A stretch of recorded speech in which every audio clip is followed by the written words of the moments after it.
Hey, it's Phil from My Math Teacher is Terrible. Thanks for joining.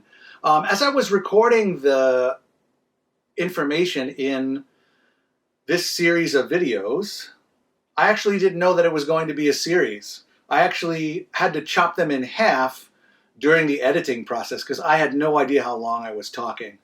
I would apologize, but I think the information is relevant and useful in both parts. So thanks for tuning in to this next part. I think this will be the final part, just part 2, of how we use some of the stuff we learned in part 1. And yeah, check it out, and hopefully it's useful. So without further ado, part 2. Thank you. Let's talk about sale price, right? Again, you're in retail as a person working in a store, or you're in retail as a person buying at the store. Fair enough. Let's talk about this. All right. So you'll see that this is actually a variation on the 3 things we just talked about. Okay, so we go to a store, and if we can get a pair of pants for $10, that would be amazing. We get a pair. There's a pair of pants that normally sells for $10, and we take 10% off. What's the cost that you pay at the cash register if it was a tax-free sort of situation? So we're not going to pay tax. We'll actually talk about how to do taxes in a moment. Sales tax, anyway. Okay, so the price of the pair of pants is normally $10, right? But it's going down in price by 10%. I chose these numbers because they're relatively simple. What's 10% of 10? Well, 10% of 10 is 1. So this is $1. This is minus $1. So the price of the pants is $9. That's one way to think about it. But if it's like, again, these numbers are very rounded, let's say. They're difficult. And how do I know that 10% is 1? I know it from experience, but what do we know? What do we know? 10% of 10 is what? It's exactly what we just did, isn't it? Okay, let's multiply it out. We don't even need a calculator for this one. All right, this is 10 over 100 times 10 over 1 is x. 10 times 10, 100. Right, we do across the top, across the bottom, 100. 100 times 1, 100. Anything divided by itself is 1. 10% of 10 is 1. I knew that, right? It's exactly the exact sentence we used earlier. Okay, so that's fine.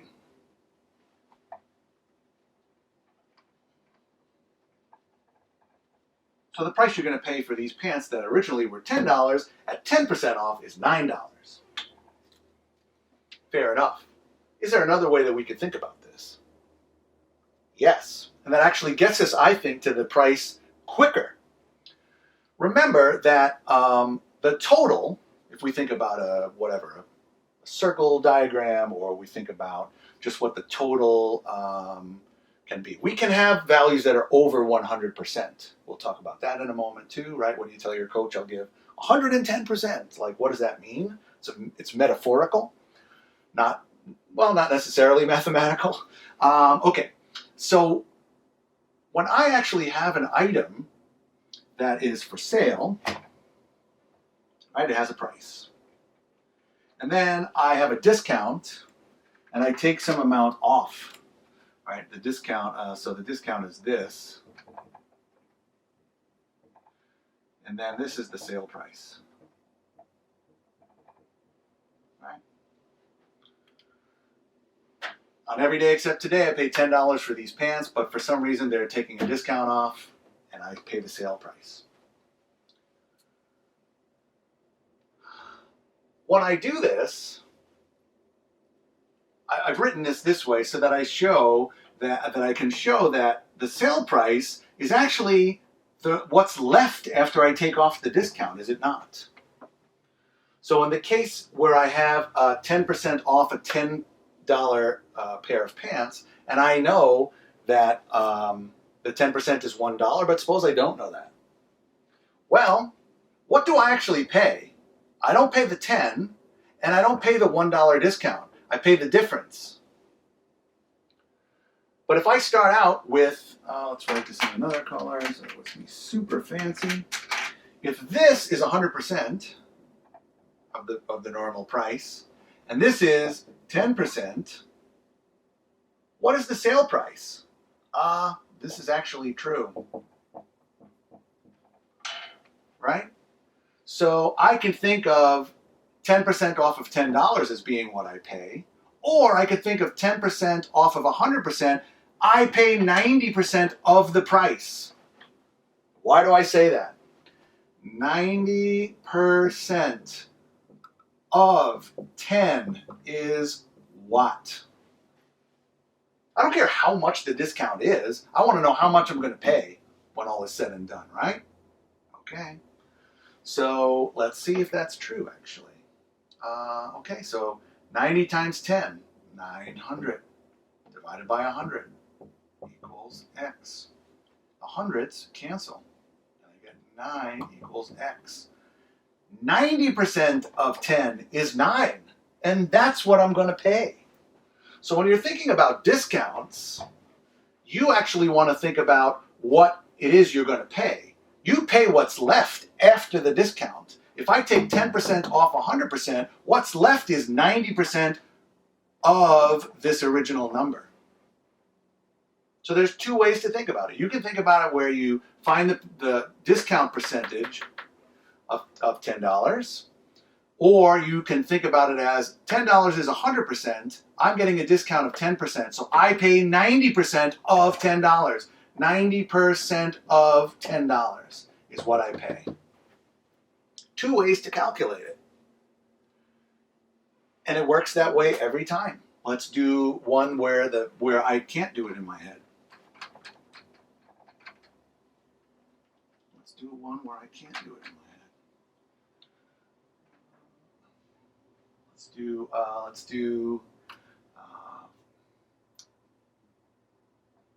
$15, and I'm going to do 40% off. Right? So $15 is 100%. Minus 40% is 60%. So I'm going to pay 60% of 15. I probably can't do this in my head. We'll see. Okay, so 60% of 15 equals what? Okay, so here I could reduce this fraction, right? I can divide by 10 on top and bottom. So 6/10 of 15. So 6/10 times 15 equals what? Terrible fives. Ooh, really bad fives. Okay, so yeah, I'm going to do this where I do a bunch of math to not have to use a calculator. Okay, so this is 6 times 15 over 10. I can divide top and bottom by 5, right? This is going to be 3, and this is going to be 2. Then I can divide 6 by 2, and I get 3.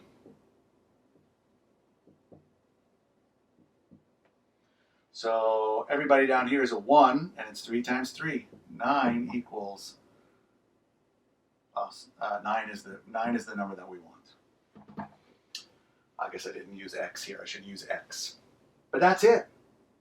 Right, so 40%, no, this is 60% of 15. That's the price that I'm going to pay, $9. And by the way, let's see if that's right by adding on 40% of 15 to see if we get 15.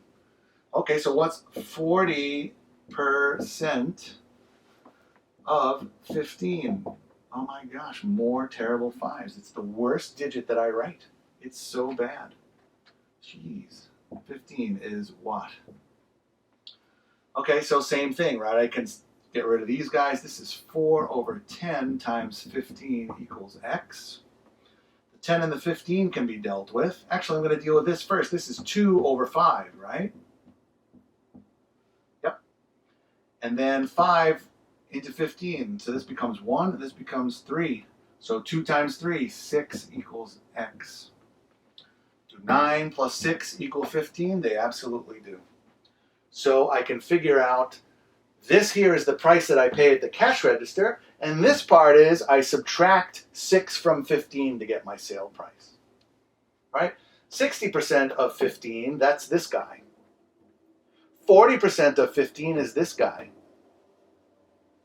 And that's it. Like literally, that is all you have to do. Okay? That's all. Now this is for discounts. But let's think of our least favorite markup. What's everybody's least favorite markup? Taxes, right? Super easy. Super easy, and here's how we're going to do it. Do it one way, and then I'll show you a second way to do it. Taxes. So I'll leave 15 up here.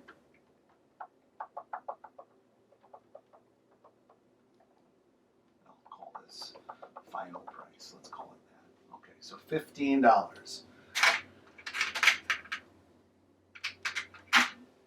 $15 plus tax is the final price.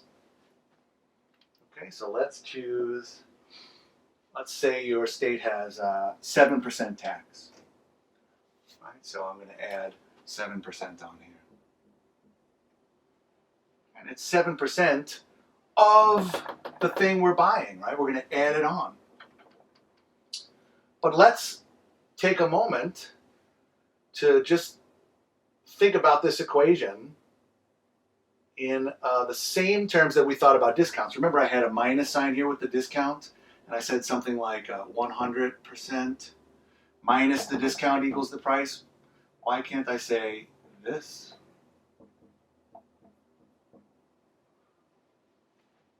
I can say this. So here's where a percentage greater than 100 comes in. I certainly can say that. So I'm going to actually pay, finally, with the 7% tax added on, I'm going to pay 107% of this. And this 107% is 7% more than 100%. Here it is. Very easy. And I definitely pay more when I add tax, right? Okay, cool. So let's have a look. We'll have a look at both ways. I just want to know the amount of tax. All right, I need 7% of 15. Man, 7% of 15 equals x. Super easy, right? Okay, so 7 over 100 times 15. Well, why did I write that again? I'm going to put that in the calculator. I'm not going to do it by hand, just to keep it simple. So, all right, 7% times 15 is $5. 1.05 is x. So 15 plus 105 is 1605. That's the final price. 7% of 15. I added 7% of 15 onto here. Great. Now, let's do it the other way. I can put my calculator down. Let's do that. Okay. Let's do it the other way. What is so I want to know what is 107% of 15. Super easy. 107%. There's no reason I can't do this. I can. 107%. That's what it is. Times 15 equals what? Okay, so actually do need my calculator still because I don't want to do any crazy canceling like I did in the last one. Keep it a little clearer. Times 15. 16.05 equals x. Exactly the same answer. 107 divided by 100 times 15 is 16.05. That's it, for sure. That is absolutely it. So we can see using this method that we can figure out, hey, if I got $20 in my pocket and there's a calculator on my phone, Do I have enough money in my pocket before I drag this $15 shirt or pants or whatever to the cash register with 25 people waiting behind me that I actually don't have enough money in my pocket to do? It's,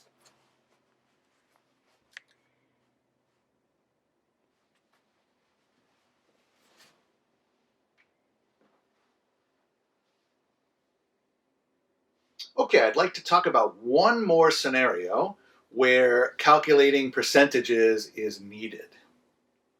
And I think it's probably a scenario that everybody has found themselves in at least once by now in their lives, whoever is watching this. And lots of you have actually rolled your eyes at this scenario, and then the person tasked with calculating the percentages has actually panicked in this scenario. And I think this will soothe all of those. That was not very fun. Okay.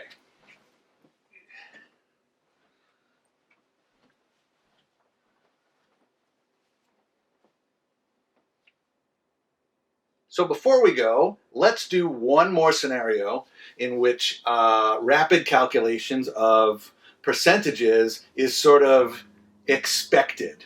And I know everybody watching this has seen this confusion in action and has also maybe been the person who is expected to make the calculation because you're a math person or you're great with numbers or whatever the deal is. This situation is computing the tip that you're supposed to leave for your server when there's a group of people sitting at the table who want to equally contribute to the tip. Right? There's little charts that go in your wallet, some that get taped to the back of your phone. There's probably apps for the thing. It's kind of crazy. Let's talk about it. So on a bill at a restaurant, we typically get this. We get a subtotal plus tax is what you pay, right? But what they say is you pay it plus this sort of gratuity, right? Or a tip. I'll call it little t, right? I'll just call it that. This is the number that drives everyone nuts. This is the one that's super confusing. Now, in a restaurant, we are expected to calculate a percentage of the subtotal to leave as the tip. And we add it on to what we're told to pay, right? They give you a little blank spot on your credit card receipt or whatever it is. Okay, so I'm going to call the subtotal, I'm actually going to call this little s, as you would imagine. Okay, so let's say the person serving you did a great job, and I want to tip them 20%. 20%, right? So I want 20% tip. Right? So how do we write this equation? Everybody, I hope you're saying it with me at this point, right? We want we're going to take a percentage of S and we're going to add it on. What is the amount of the tip? The tip, T, equals 20% of S, right? 20% of the subtotal.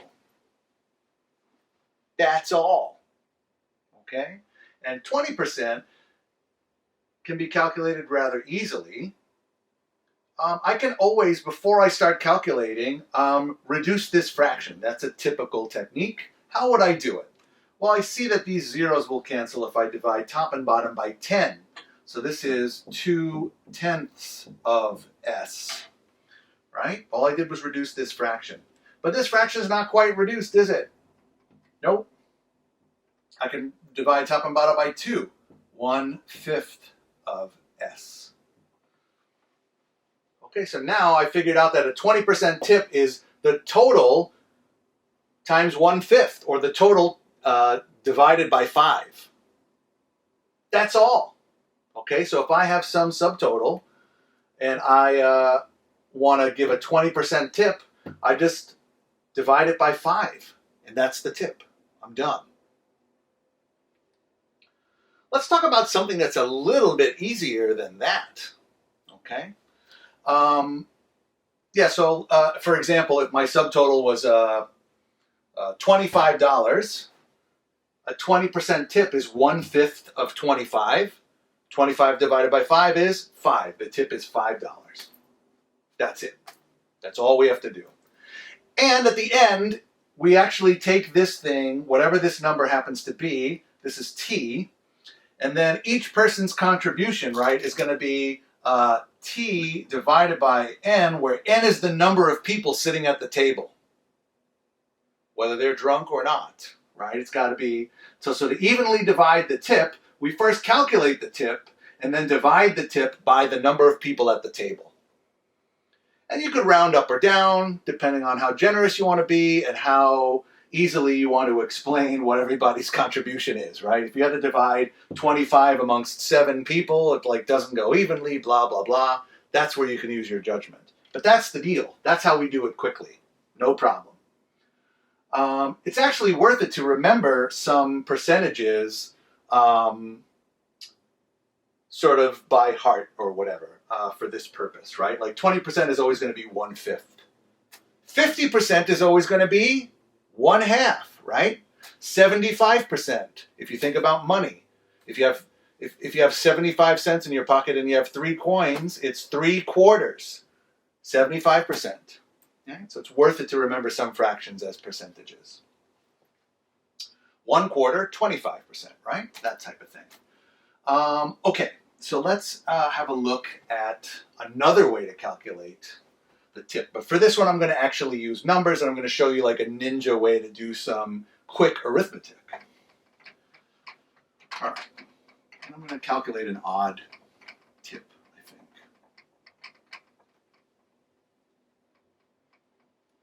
Actually, I'll calculate a reasonable percentage for a tip, but then on a weird subtotal. Okay, so let's say that my subtotal S equals 31.25. So this is money. Okay.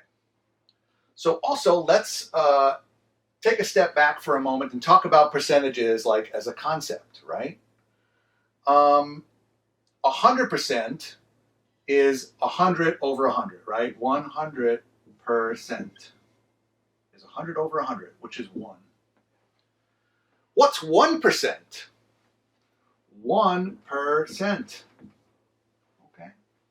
That's useful to know. It's 1 over 100. How am I going to use this information here? If I want my tip rate to be 20%, right? I can think of 20 as 20 times 1, right? This is a ninja algebra trick right here. So, if 1% is 1 over 100, 20% is 20 over 100, as we discussed. But how can I use it here? So I'm going to ask, what is 1% of the subtotal? What is 1% of S? 1% of S is what? And I'm going to put in my number here now. 1% of 31.25 is what? Well, we talked about the trick where you divide by 100, right? This is the same as 31.25 over 100. And when I have a number that has a decimal point, well, actually all numbers have a decimal point. There's an invisible one at the end if you don't have one. What do? I move the decimal back 2 spaces, right? When I divide by 100. 1, 2. So 1% of this bill is 0.3125. This is 1%. Okay, how do I get to 20%? And this is a really super cool trick. 20% is 2 times 10, right? So I need to multiply this number by 2 and then by 10. Or, what's easier, to multiply it by 10 and then multiply it by 2. So this is 1%. How do I say that? This is a 1%.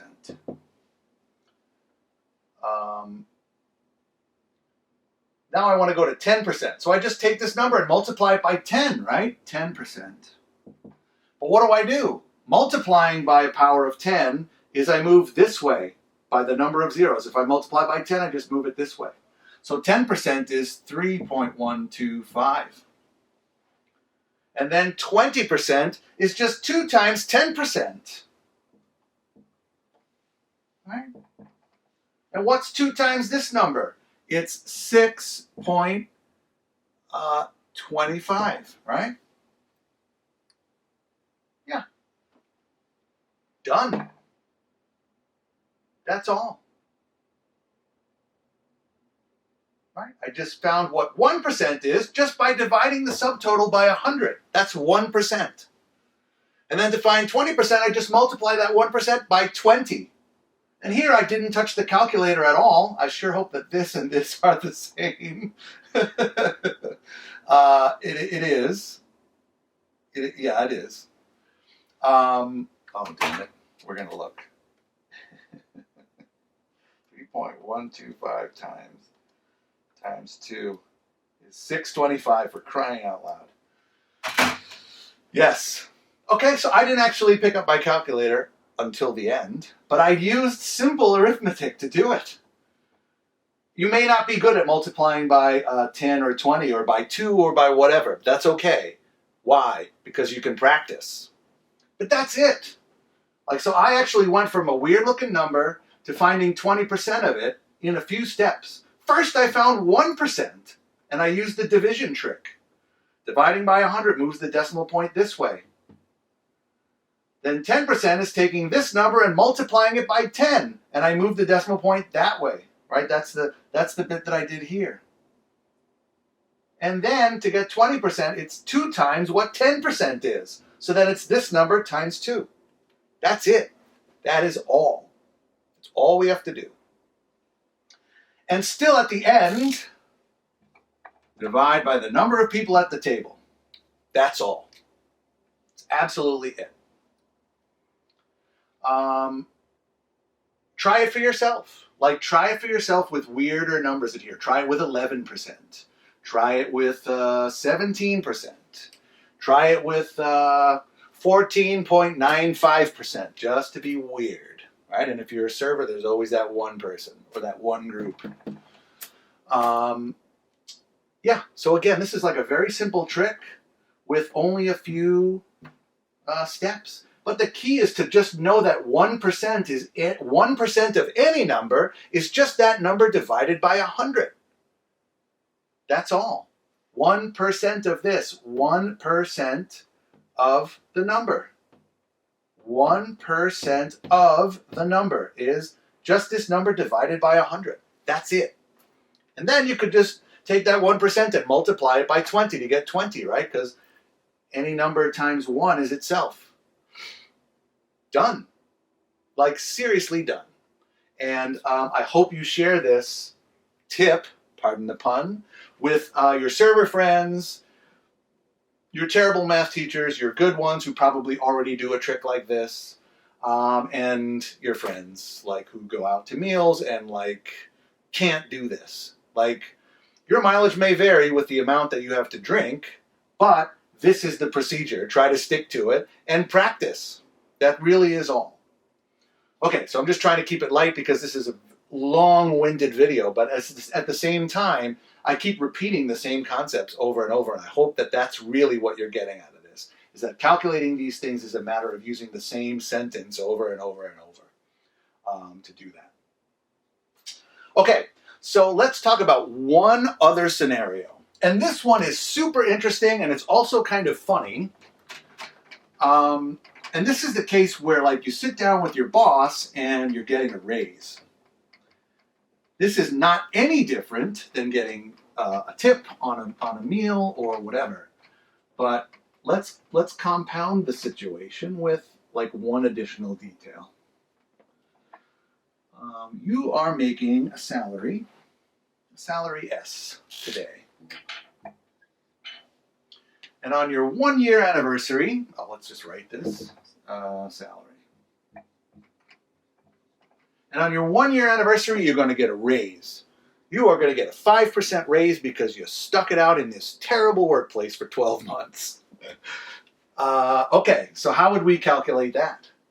Well, my new salary is 5% more than my old salary, right? 1.05 times S, right? 100%, I'm going to get my old salary plus 5% on top. Great.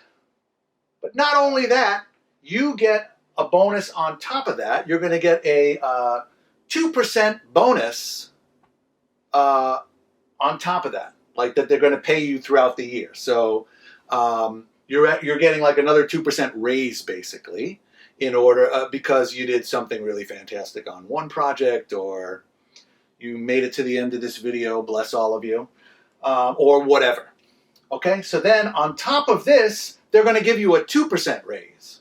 So now your new salary with everything included, capital N, is, we said 2% raise? Yeah, let's say 2% raise. I've already forgotten.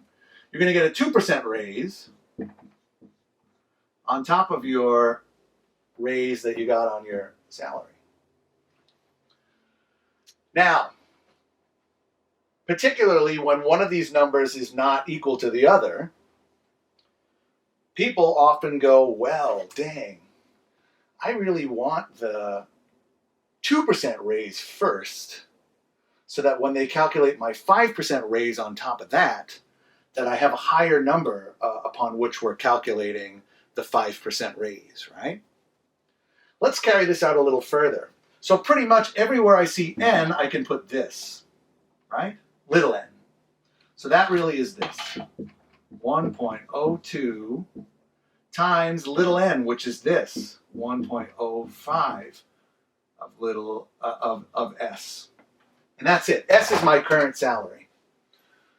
So I got a 5% raise, and then on top of that, I got a 2% raise. And this turns out to be, who knows? Let's put this in the calculator and see what it is, because we're going to compare it to something. 1.02 times 1.05. Sure, 1.071.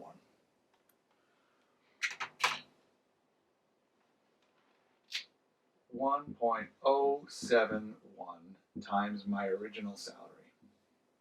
That's these guys. This times this is 1.071. So when all is said and done, I get a 7.1% raise. Like it's a 7. So it's a little bit more than 0.2 plus 0.5. It's a tad more than that. And I've seen arguments about this in the workplace before, and it's actually kind of incredible, but it's more humorous than incredible. Okay, so this is when I got the 5% raise first, and then the 2% raise. And then it's like, man, you are crazy. You want the 2% thing first, and then you want to have them give you the 5% raise on top of that, because you're starting at a greater salary, and 5% of a greater salary is going to be greater. Fair enough. Let's do case number 2. So this is case 1, where they give you you were awesome this year, and then here's 2% on top of it because you're congenial or whatever your deal is. Fair enough. Let's do another situation, maybe in another color. It's a lot of rustling noises. Sorry about that. So let's do case 2. Case 2. And it's going to be sort of the same. All right. I have a salary S. Okay. And now I want to get the 2% raise first. So I am going to do, in this case, it's going to differ. It's going to be little n is 1.02 times S, right? It's going to be the 2% raise first instead of the 5% raise first. Then, now that our salary is juiced up that extra 2%, we want to actually get the 5% yearly thing. Okay, fair enough. Big N is going to be 1.05 times little n, right? Only thing that I did was swap these two numbers. I got the 2% raise first and then this number. Okay, so now everywhere I see little n, I can put this. So I have 1.05, terrible fives, for sure. Dang. I don't know what it is about this that makes it so difficult, but I'm trying to manage the space here, actually. That's the other issue. Let's see if I can do this. I'll just do it a little bit like this. 1.05. And then little n is this. 1.02 times s. Okay? The only thing that happened was these things got swapped at the very end. Right? And now let's take a further sidebar and go, does 3 times 5 equal 5 times 3? 3 times 5? 15. Does that equal 5 times 3? 15. Yes. So what's your prediction? Does 1.02 times 1.05 being this? Does 1.02 times 1.05 equal 1.05 times 1.02? Absolutely it does, or else all the buildings in the world would fall down because math would be broken. Okay? So this actually does turn out to be 1.071 times your original salary. So it actually makes no difference that which raise you get first. Makes absolutely no difference because at the end, the very end of the calculations, you're still multiplying your original salary by 1.071 in this case. And that holds like on and on. What happens is that the percentage increases or decreases actually. They tack on to one another or pile up, as I would say, by multiplying. And since you can multiply in any order, it makes no difference in which order you get your raises, that kind of thing. So that's pretty interesting.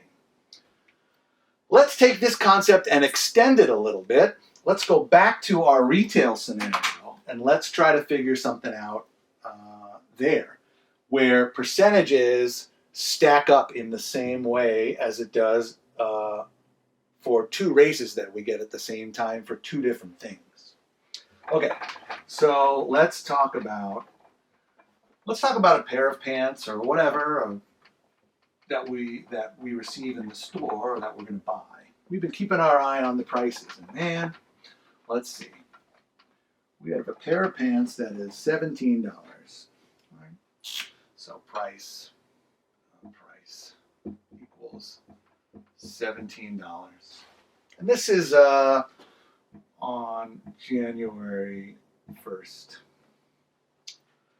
All right, new year, new me, right? New pants. Fine, but I don't have the $17 for these pants. Like, Christmas really killed me. I have no money left. Let's say that they got a 10% discount for Valentine's Day. Because we love those pants. Fine.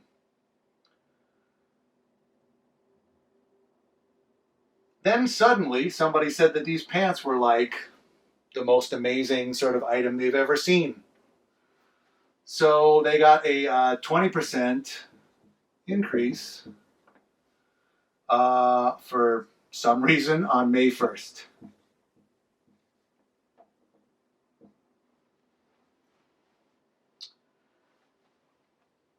And then they didn't sell. They were just too damn pricey. So for their end of fiscal year sale on June 30th, they marked them down again. They marked them down 30%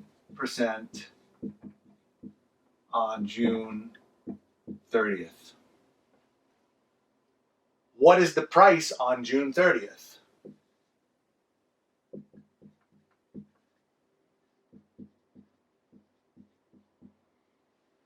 This is similar to getting a raise in that last scenario. How would we handle this? Well, there's a little trick here, but we discussed this trick, and this is where this comes in very handy. If I got a 10% discount, if these were discounted 10% on February 14th, what would the price be on February 14th? So let's say on February 14th, price equals what? Well, the price would have to equal the amount that I'm going to pay, which is 90%, right? So 90% is 0.9 of $17, right? Whatever that is, I'm not even going to calculate the number because you'll see what we'll do at the end. On May 1st, price is, and now the current price is this, right? It's the last price. So it's 0.9 times 17. That's the price that it already is. But now they bump it up 20%. Okay. Times 20% increase, right? 100% of the number that I already have plus 20%. Great. Now, and look how, doesn't this seem similar to the raise situation? And then now on June 30th, they're like, man, we totally screwed this up. We've got to get these pants out of here. Maybe I'm going to say 40% because I feel like 30 is a little close. Let's try 40%. 40% discount on June 30th. So June 30th. The price is all of this junk already, right? 0.9, whoop, wrong color. I'm trying to make it pretty, but I just, prettiness is not in my makeup here. Okay, so we already have all of this junk, and I still messed it up, but I'm going to leave it because I don't care. 0.9 times 17 times 1.20. And now they're discounting it 40%. Right? So this number is the price that it already is, and now it's got to go down 40%. So I'm going to pay 60% of it. So this is times 0.6. Okay, and now let's see if this makes any sense at all. I'm going to write in the answers at every step, and then we'll see what the final price on June 30th actually is. And all I did was take the previous price and do something on each date. Previous price and do something. Previous price and do something. Previous price and do something. Okay, so let's see what we've got. I'll do it on each day. So 0.9 times 17, right? So here it's 15.30. That's the price on this date. And then, so I know this is 15.30, right? 15.30. So I just multiply it by 1.2. All right, they are now up to 18.36. Now they're back up. They went down, not quite $2, but they're back up over $3. Right? And now I want to find out, this is where they think that these pants are going to sell like crazy, but they made some sort of mistake and they find out that they don't. So now all of this, 0.9 times 17 times 1.2 is this number. Now I'm going to just multiply this by 0.6. And we see that this price that's 11.016, so I'll round it. 11.02. This kind of thing shows up on the SAT every now and then. And it's just to demonstrate whether you understand how percentages stack up. And the key bits here are these guys. You can do this calculation all in one go right here. If you remember the part that each calculation is what you're going to pay. Notice I didn't subtract out anything here. I didn't subtract 10% of this number. what I did was I subtracted it from the percentage before I multiplied it. Right? If I get a 10% discount, I pay 90%. If I get a 40% discount, I pay 60%. Those are the keys. And if you can do that correctly, you can nail this answer in no time. Again, this comes up all the time on the SAT, and it's really, really simple to get when you realize that percentages stack up through multiplication. And even if you get the order wrong at the end, doesn't matter, right? Because all this junk can be multiplied in any order as long as you use all four numbers, and you're done. Absolutely no problem. And man, those pants started out being pretty hot, but if you can get them on June 30th, you got yourself a deal.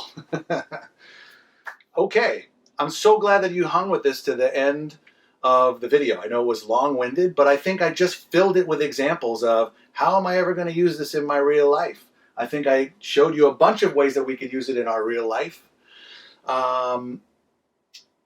And tried to point out some shortcuts where I could. Maybe I'll do a video where they're just sort of those ninja math, arithmetic moves that we can make sometimes in calculations. But I just want to thank all of you for stopping by, for checking out this video. Hopefully you've learned something. I would love to hear what you have to say and what you think about this in the comments. So please leave me some. I love to hear from people. If there's anything that I left out or that I could do better, please let me know that as well. I'm brand new at this. I'm not so new to the math part, but to the video part, yeah, it's kind of a new thing for me. So I appreciate all of you checking it out, and I hope to see you next time. And hey, be nice to your terrible math teacher. Take them out to dinner and show them how to calculate the tip. Thanks everyone. See you again soon.